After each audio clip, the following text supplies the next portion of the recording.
lo habíamos anunciado, está con nosotros Miriam Bregman. Así de simple. Oye, che, hace mucho que no hablo con Miriam. A mí digo, vamos a llamarla. Ese es el origen de la charla, es decir, no hay ningún tema específico, pero obviamente por su militancia de mucho tiempo, casi toda la vida, ¿no? Yo ya lo empezaste a militar? Mira, yo empecé a militar en el ámbito de los derechos humanos, en la defensa de los derechos humanos, cuando comencé la Facultad de Derecho, así que no quiero sacar las cuentas porque me siento más feliz sin saberlo, pero hace un montón. ¿Y en la política cuándo empezaste a militar en la Cuando izquierda? estaba terminando la carrera, por una serie de coincidencias, me arrimé a lo que era el PTS, un pequeño grupo de izquierda trotskista en ese momento. Lo conocí en las facultades sociales, porque bueno, uno conoce la izquierda en sociales, es como...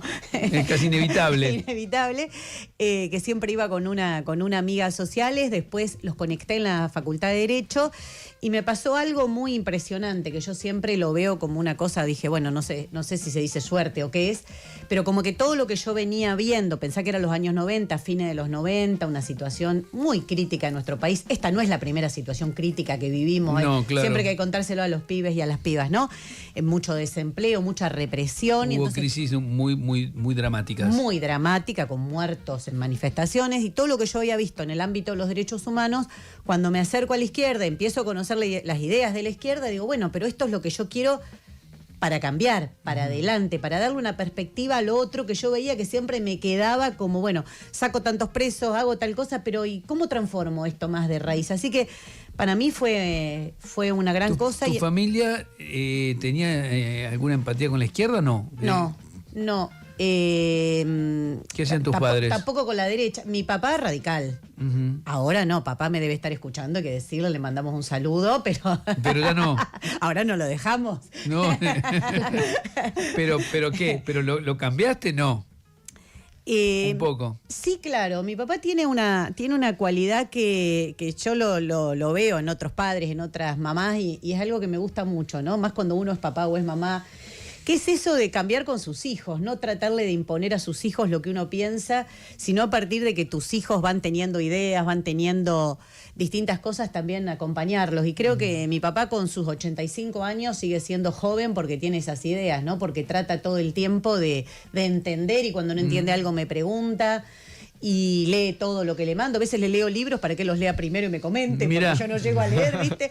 Pero me parece que eso está bueno, ¿no? Bueno, ya que compartís los libros, es muy lindo. Sí, libros compartimos un montón. De hecho, en general él los lee primero, y cuando yo llego, él ya me hizo una primera lectura y algún comentario, y después recién los leo yo. Mira, esa es la mecánica que hemos encontrado. Él vive en un pueblo muy chiquito, donde soy yo, ¿no? De Timote. De Timote, claro, la provincia, claro. 700 habitantes. Claro. Así que si hay algo bueno que tiene Timote es que te da tiempo para leer, algo que las grandes Le deben haber ciudades... dicho, mire su hija, la zurda, y usted... Sí.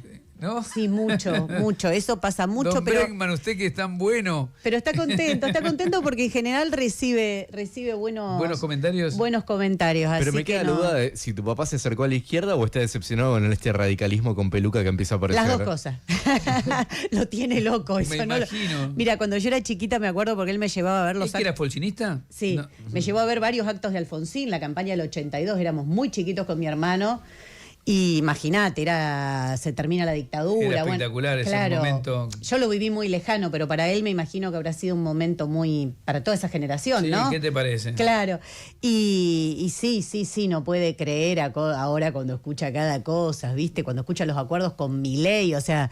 dice, pero esto ¿qué tiene que ver? No lo puede creer de ninguna manera. Es un cambio muy tremendo. Sí. Hiciste una carrera espectacular porque entraste a militar en la facultad y te convertiste en una de las dirigentes más importantes del partido al que representabas.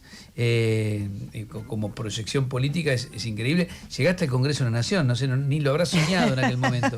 Desde ¿No? Timote, no. ¿No? ¿No es cierto? No, yo no lo veo como carrera, lo veo como que, bueno, toda la militancia que tuve fuera del ámbito estrictamente partidario, con un compromiso partidario. Pues siempre digo, cuando desaparece Jorge Julio López, de uno de los momentos más terribles de mi vida, personal, no ya político, que te desaparezca la persona que tenés al lado. Recordémosle, porque siempre hay mucha gente joven que era un testigo además en los juicios por la verdad y termina desapareciendo, ¿no? En el primer juicio que se hace después de anuladas las leyes de obediencia debida y punto final en el año 2006, una mayoría de abogadas mujeres, lo estábamos esperando para alegar en su nombre. A mí me tocaba comenzar el alegato, además. Y nos dicen, ustedes no pueden empezar porque una de las personas a las que representan no llegó. No llegó. Allí empieza una gran discusión porque nos querían hacer creer que estaba perdido. Y bueno, quienes habíamos hablado con Julio sabíamos que de ninguna manera podía estar perdido, que quería estar mucho allí en ese lugar, escuchar las palabras finales del genocida Checolás, que había sido la mano derecha de Camps en la provincia de Buenos Aires. Y como te digo, en esos momentos uno entiende que tener una militancia política, una militancia partidaria, compañeros, compañeras que te ayudan a comprender, a pasar el momento y a luchar para enfrentarlo, es algo muy importante. Y eso es, creo que algo que por eso digo, no sé si se llama suerte, pero se llama justo, la pegué justo, porque uno puede todo eso que venía militando y que venía haciendo, transformarlo en referencia política. Y después, bueno, lo trasladé también a la militancia. Cuando yo soy legisladora, soy diputada, no es que me olvido lo otro. Utilizo todos esos espacios para pelear por lo que siempre peleé. Pensabas, recién decías, uno de los peores momentos que viví, lo de Julio López, además tenías una participación directa en el juicio. De hecho, no apareció más, ¿no? Yo lo sigo aclarando para aquellos que toman contacto con algunos temas ahora. Pensaba si este no es uno de los peores momentos de la izquierda a nivel ideológico. Mirá, hoy me llegan, lo agarré recién porque me acabo de acordar, acá llegan libros todo el tiempo, ¿no?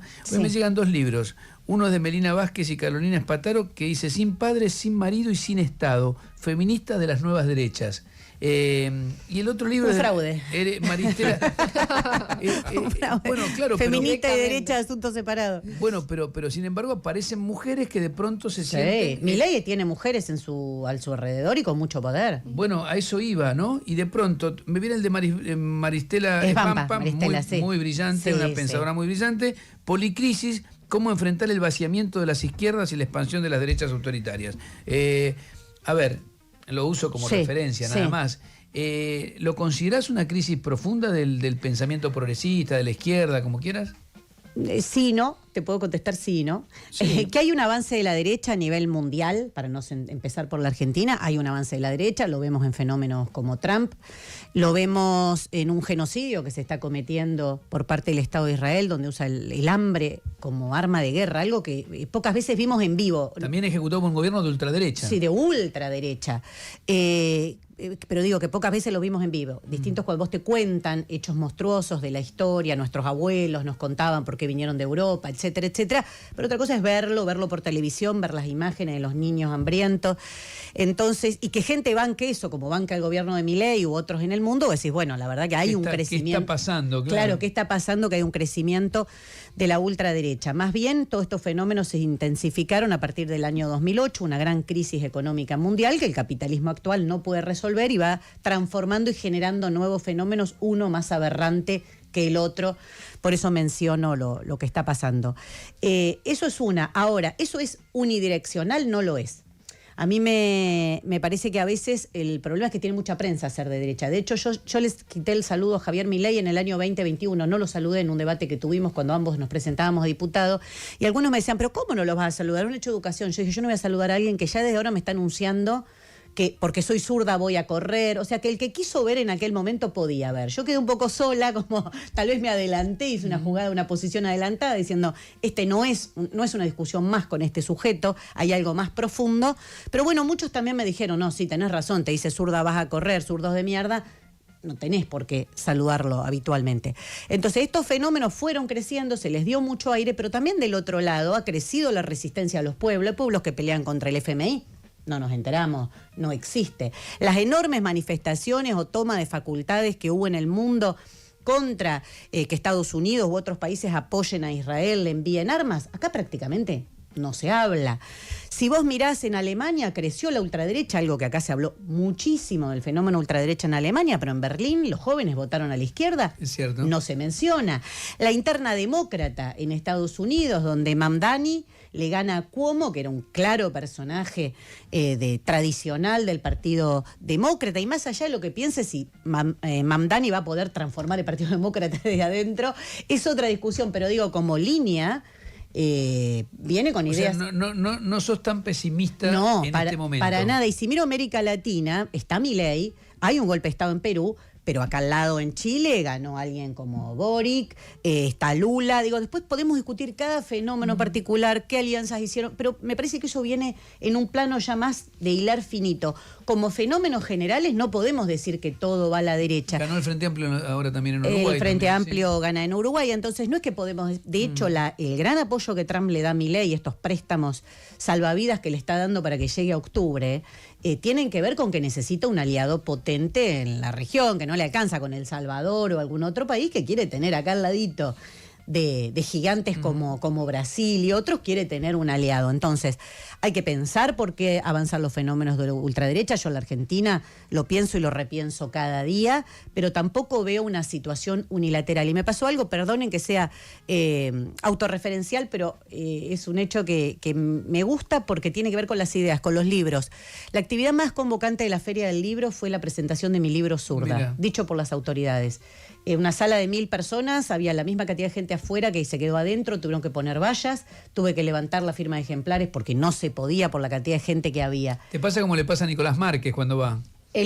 Claro, lástima que a él las vallas se las tuvieron que poner para que parezca que había gente. Vallas con muñequitos así como el de Michelin, ¿viste? No, pero también hacen actos que son con mucha convocatoria. No tanto ya, ¿no? no tanto ya. Bueno. No tanto, lo veo en lo que hicieron, la payasada que hicieron en Ciudad Evita el otro día. Me interesa eso Sí. porque, a ver, da la sensación de que... Y no te traje mi libro, perdón. Ahora te lo Bueno, da la sensación de que sectores juveniles de pronto, por lo que uno ve, incluso hay algunas estadísticas hechas, Sí. muchos sectores juveniles de pronto, sobre todo hombres, ¿no? Porque las mujeres Sí. creo que tienen más claro que hay unos tipos diciéndole cualquier cosa y retroceder tiene consecuencias. Pero bueno, pero hay sectores juveniles que de pronto es como que dejaron de ser seducidos por los... Cuando digo progresismo meto todo, como decís vos, ¿no? Después podemos discutir los Sí. matices, pero sectores que planteaban, no sé, mayor justicia, mayor cantidad Sí. de derechos, de pronto dejan de apostar a eso. Sí, ¿Cómo- es terrible, cómo pero analizás? tiene una explicación. Es ¿Cuál terrible, es? pero tiene una explicación. Está muy bien lo que señalás, que las mujeres siguen siendo más reticentes a este tipo de ideas ultraderecha. Bueno, ves lo que pasó con Julieta Prandi, las barbaridades que dijo Márquez, Sí. que es... Perdón, un pequeño Sí. paréntesis, porque es algo que lo tengo atragantado. No puedo creer que diga tantas barbaridades. ¿Y cómo proyectan? Porque él le dice a la pareja actual de Julieta Prandi, a Emanuel Ortega, le dice, seguro que estás celoso, por eso... Estás hablando de vos. ¿De quién estás hablando que puede tener un sentimiento tan miserable de mandar a otra persona a la cárcel por celos? O sea, Sí, sí. es una miserabilidad. Le contestó muy duramente Ortega y muy bien, me Claro, parece. pero está hablando de él. Solo a una persona muy miserable, muy jodida, diría mi amigo Ángel Capa. Decí que son jodidos, me dice siempre Ángel. De una persona tan jodida se le puede ocurrir pensar así de otra persona. Entonces, en las mujeres tenemos, obviamente, en general no necesita ser de izquierda, bueno, esta gente tiene algo. En los jóvenes pasó algo muy particular. Para mí el fenómeno Milei se explica atravesado por una pandemia. La pandemia fue un encierro, fue un discurso individualista que no empezó en la pandemia, venía desde hace mucho tiempo. Hacía mucho tiempo que se le cedía a los sentidos comunes de la derecha, del individualismo, de la meritocracia. Y a la meritocracia del gobierno de Milei, desde el kirchnerismo, se le contestaba con: vos no hagas nada, que el Estado va a venir y va a solucionar todo. No se apostaba a lo colectivo, a pelear desde abajo, a lo agrupacional. Más bien era papá Estado, mamá Estado te va a dar. Las dos cosas... Y encima un Estado fallido, porque... Claro, ahí voy. Hay un Estado que te lo prometieron, que volvía al asadito, que se recuperaba todo y que no te dio nada. Y para mí la foto de Olivo fue como... el golpe en la línea de flotación, porque sintieron que La vos foto no... de la fiesta, decís. Sí, de la fiesta en Olivos, perdón. Porque sintieron que vos no podías ir a despedir a un familiar, vos no podías ir a trabajar, si tenías un trabajo precario te habías quedado sin trabajo, tal vez el que estaba al lado tuyo trabajaba en el Estado y cobraba, lo cual es lógico y está muy bien, pero vos que tenías un trabajo precario sin registrar... O recibía un plan y vos no. O recibía un Porque plan. Yo sentí mucho eso, no sé si vos lo recogés en los barrios. Muchísimo. El enojo que había con eso. Muchísimo, y cuesta mucho desarmar eso. Y entonces no solo sintieron que capaz que eso era algo que ya estaba más instalado, una gente que gobierna, la dirigencia política tradicional que gobierna, sino que se sintió que a los de arriba no le importa qué te pasa a vos. Y eso es un agravio mucho mayor, sentir que los que gobiernan no sienten nada por lo que vos te pasa. vos sabés que no viven como vos, que viven en barrios cerrados, Claro. como viven Javier Milei y Villarruel, ahora también, no estoy diciendo que estos son anticasta, pero supieron con su odio, con su bronca, sentimientos muy negativos, pero trabajar eso que venía hace mucho tiempo acumulándose, y esa sensación de frustración se llevó no solo las ideas del Frente de Todos, se llevó las ideas, ellos habían enarbolado el feminismo, diciendo vamos a hacer un ministerio de mujeres, que no cambió sustancialmente la situación de las mujeres que no tenían dónde irse. En plena pandemia pasó algo monstruoso. Mujeres víctimas de violencia de género, que me consta y las conozco, fueron, entre otras tantas personas, a ocupar un terreno en Guernica. El gobierno de Axel Kicillof, con Bernie a la cabeza, y lo que significa Bernie, ¿no? Que es todo parafernalia y la puesta en escena y el helicóptero a las 5 de la mañana hablándote diciendo si no se van ahora, reprimieron para hacer una cancha de golf.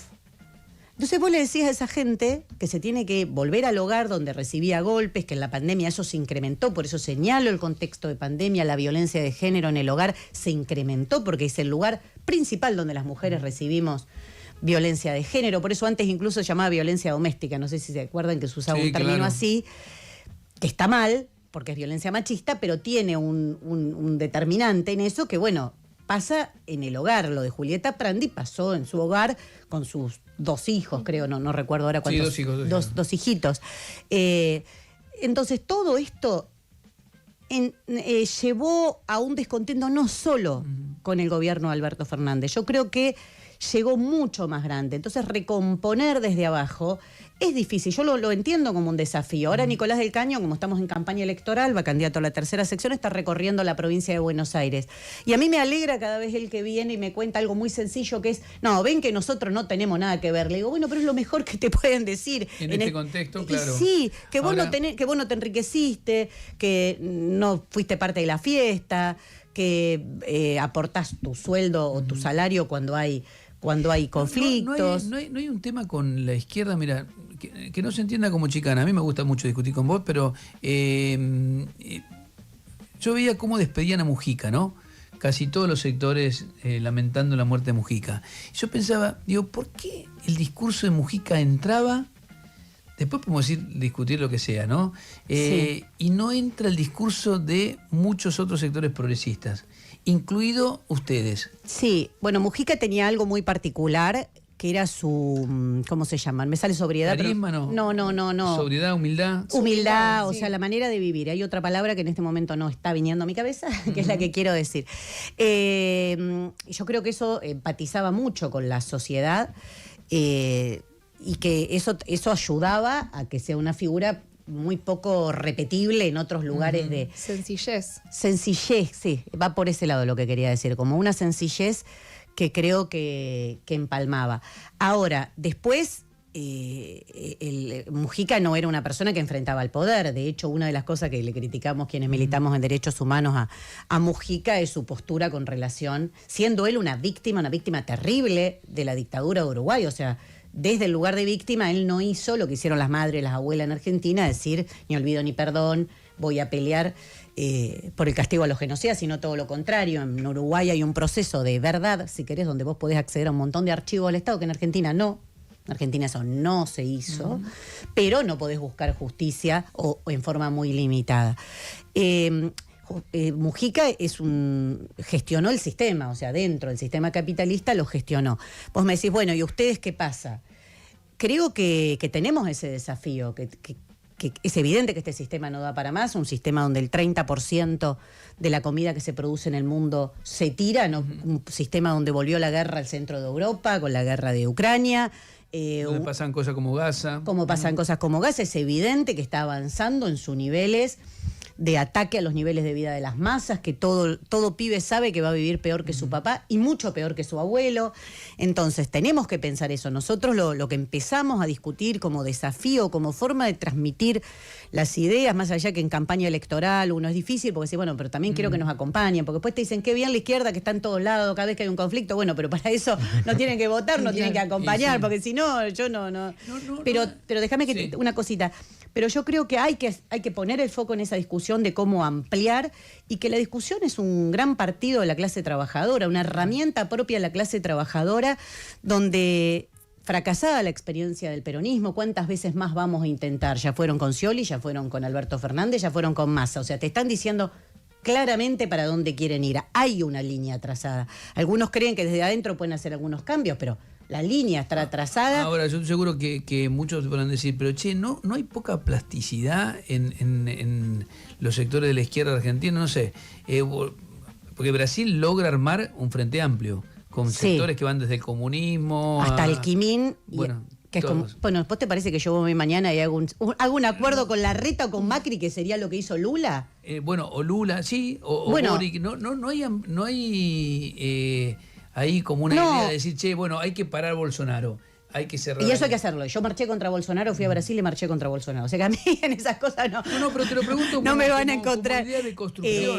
Y cuando persiguen a Cristina Kirchner me pronuncio y no miro una encuesta como hacían otros incluso en su propio espacio, que estaban mirando a ver cómo venía. A ver cómo caía. Cómo caía. Yo sí veo que hay un ataque antidemocrático, sí veo que está el imperialismo detrás. Si Marcos Rubio dice el 21 de marzo Cristina Kirchner va a ser condenada, yo me voy a pronunciar. O sea, no hago especulaciones, pero que necesitamos darle más fuerza a la izquierda, sí. Categóricamente, por eso te digo que me parece que hay que construir una herramienta propia a la clase trabajadora y que tienen que incluir a todos esos sectores que hay en el sindicalismo de base, que hay sindicatos que se enfrentan al poder, que estamos las mujeres que venimos peleando, pero que tiene que tener claramente un programa y presentar una alternativa que sea los intereses de la clase trabajadora. Lo que pasa con estos experimentos es que vuelven a generar frustraciones. Le pasó, digo, a Biden, teniendo la máquina de imprimir dólares.